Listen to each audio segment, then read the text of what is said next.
When you're under stress, if there's a cougar around the corner, you're not going to sit down and meditate. Survival gene switched on, and nobody is going to believe in possibility when you're living in survival, right? Yeah. So then when you're living in stress, what happens is you narrow your focus on the cause. You narrow your focus on matter, the object, the thing. And so people get switched on, and all of their attention is on their outer world. When the hormones of stress kick on, the body gets an arousal. Now your attention is on the body. And of course, when you're under stress, you're trying to predict the future based on the past. And now you're literally enslaved into three-dimensional reality. So then how do you get what you want? You got to try harder. You got to force it more. You got to work harder. You got to fight for it. It's matter trying to change matter. Exhausting. People just burn out, right? So then we now know that when you go from a narrow focus on something and you begin to open your focus, you create sense and awareness that the act of opening your focus causes you to stop thinking. And if you stop thinking, you no longer activate those circuits, and you start to slow your brainwaves down. And as you slow your brainwaves down, you start connecting to that autonomic nervous system, the thing that's giving you life. And all of a sudden, when you get beyond yourself, it says, he's gone. Let's step in and just clean up this mess before he gets back. So you can't change your brainwaves. If you stay in an active state, you're basically moving furniture around. You're analyzing your life within some disturbing emotion. And I can tell you, after looking at all those brain scans, if you're analyzing your life within some disturbing emotion, you're going to make your brain worse. In fact, you are thinking in the past, right? So you teach people the formula, how to open their focus, change their brainwaves, connect to that invisible field, and all of a sudden, different compartments of the brain start synchronizing. The front of the brain starts talking to the back of the brain. Right side starts talking to the left side. And all of a sudden, what sinks in the brain links in the brain. And all of a sudden, you see this person starting to feel more like themselves. And when you see those two hemispheres of the brain start lighting up, watch out, because that person's going to feel really whole. They're going to start loving life. They're going to feel like they're going to be in love with life, because the union of polarity and duality is wholeness at the exact same time. Okay. So in that state, we said, okay, if the quantum field exists, we know it does.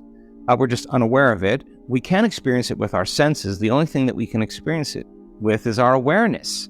Okay, so let's think about the quantum field. Let's take away everything physical and material in the entire universe. Let's take away all the bodies, all the people, all the things, all the objects, all the places. Take away the earth, take away the moon, take away all the planets, take away all the moons from the planets, take away the light from the planets, take away the sun, take away the light from the sun, take away the stars, take away the galaxy, take away all the light from all the stars. What are you left with?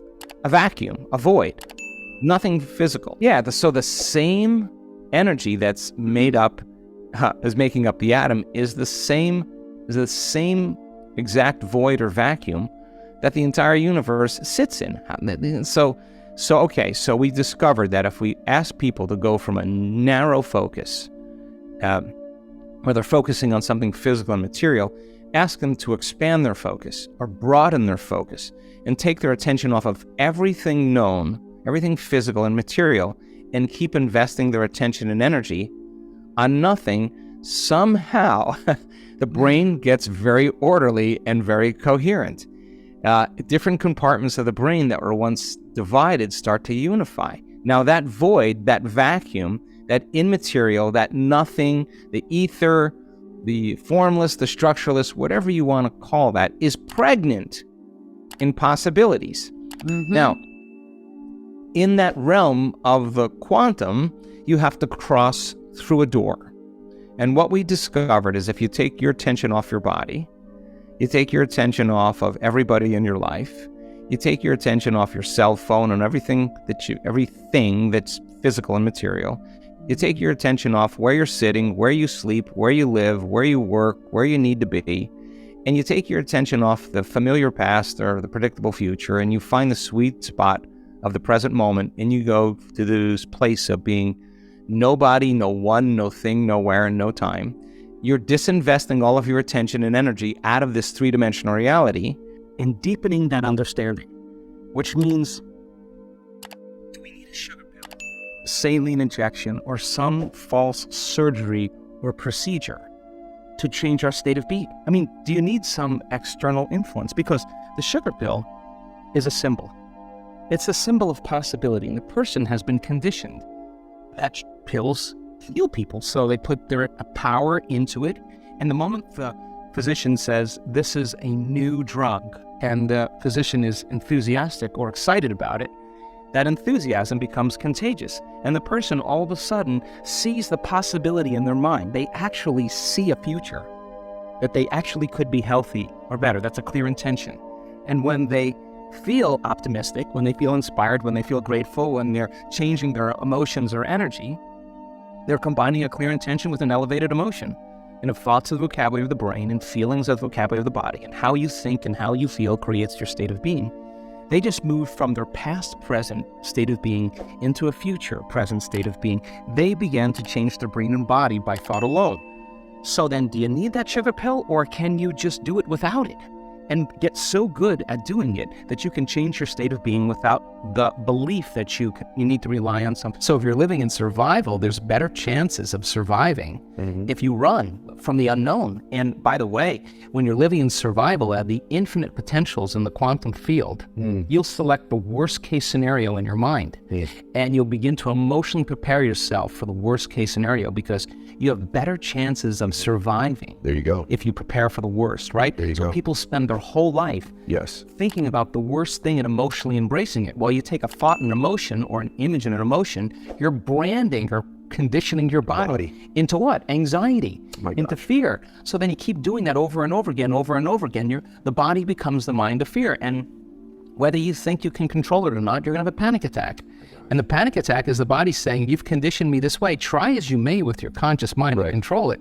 You programmed it subconsciously. Then you start worrying about the next panic attack, and it's that very anticipation. So they don't believe in possibility when they're living in that state, because in survival, it's not a time to create. All the blood flow is going to the hindbrain and away from the forebrain. There's no physiology really for a person to begin to create a new future.